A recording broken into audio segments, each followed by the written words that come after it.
UDF അധികാരത്തിൽ വന്നാൽ PM Shri പദ്ധതി അറബിക്കടലിൽ എറിയുമെന്ന് പറഞ്ഞ ഒരു നേതാവുണ്ടായിരുന്നു.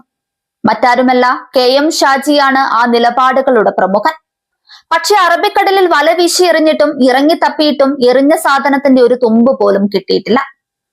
സംസ്ഥാനത്ത് PM ശ്രീ നടപ്പിലാക്കാൻ പോകുന്നത് ന്യൂനപക്ഷങ്ങൾക്കിടയിൽ ചെറിയ രീതിയിലുള്ള അസ്വസ്ഥതയല്ല ഉണ്ടാക്കുന്നത്. ചുരുക്കി പറഞ്ഞാൽ മുസ്ലിം ലീഗും പൂർണ്ണമായി BJPക്ക് വിധേയപ്പെട്ടു കഴിഞ്ഞു. അതോടൊപ്പം മന്ത്രി KM ഷാജി അടക്കമുള്ള ലീഗ് നേതാക്കളെ കൊലവിളിക്കുകയാണ് സോഷ്യൽ മീഡിയ. UDF അധികാരത്തിലെത്തിയാൽ PM ശ്രീ ചവറ്റുകൊട്ടയിലേക്ക് എറിയുമെന്ന് പ്രതിപക്ഷത്തായിരുന്നപ്പോൾ KM ഷാജി പറഞ്ഞതാണ്. ഇന്ന് VD സതീശൻ മന്ത്രിസഭയിലെ അംഗം കൂടിയാണ് ഷാജി. PM ശ്രീ മന്ത്രിസഭാ യോഗത്തിൽ ചർച്ചയായപ്പോൾ ഷാജി അതിനെ പിന്തുണച്ചു. വാക്കിന് വ്യവസ്ഥയില്ലാത്ത മന്ത്രിയാണ് ഷാജി എന്ന വിമർശനം ഇതോടെ ശക്തമായി. അന്ന് പറഞ്ഞത് ഷാജി മറന്നിട്ടുണ്ടെങ്കിലും ജനങ്ങൾ അത് മറന്നിട്ടില്ല. ഇനി മറന്നെങ്കിൽ ഇതൊരു ഓർമ്മപ്പെടുത്തലായി കാണണം.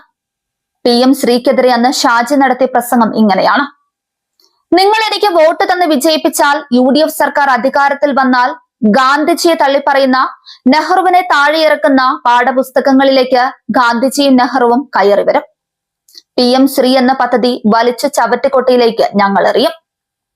എന്നാൽ ഇന്ന് VD സതീശൻ മന്ത്രിസഭയിൽ അംഗമായപ്പോൾ ഇതേ ഷാജിയും മറ്റ് 4 ലീഗ് മന്ത്രിമാരും BJPയുടെ RSS അജണ്ടയുള്ള PM ശ്രീ പദ്ധതിയെ മന്ത്രിസഭാ യോഗത്തിൽ കൈയടിച്ച് പിന്തുണയ്ക്കുകയാണ് ചെയ്തത്.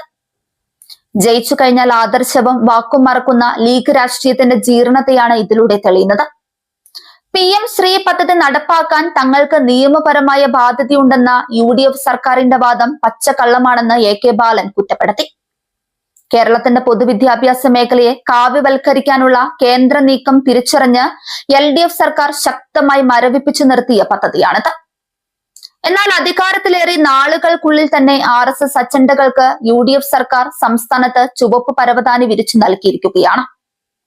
കേരളത്തിലെ ഉന്നത വിദ്യാഭ്യാസ മേഖലയെ UDF സർക്കാർ പൂർണ്ണമായും RSSന് കീഴ്പ്പെടുത്തിയിരിക്കുകയാണെന്ന് AK ബാലൻ ചൂണ്ടിക്കാട്ടി. ഒരു വശത്ത് RSS പ്രീണനവും മറുവശത്ത് തീവ്രവാദ നിലപാടുകളുമുള്ള ജമാഅത്തെ ഇസ്ലാമിയെ ഭരണത്തിൽ പങ്കാളികളാക്കുകയാണ് UDF ചെയ്യുന്നത്. മന്ത്രിയുടെ പേഴ്സണൽ സ്റ്റാഫിൽ പോലും ജമാഅത്തെ ഇസ്ലാമി പ്രവർത്തകനെ തിരികെ കയറ്റിയതിലൂടെ ആരുടെയൊക്കെ റിമോട്ടിലാണ് ഈ സർക്കാർ ചലിക്കുന്നതെന്ന് വ്യക്തമായി കഴിഞ്ഞു.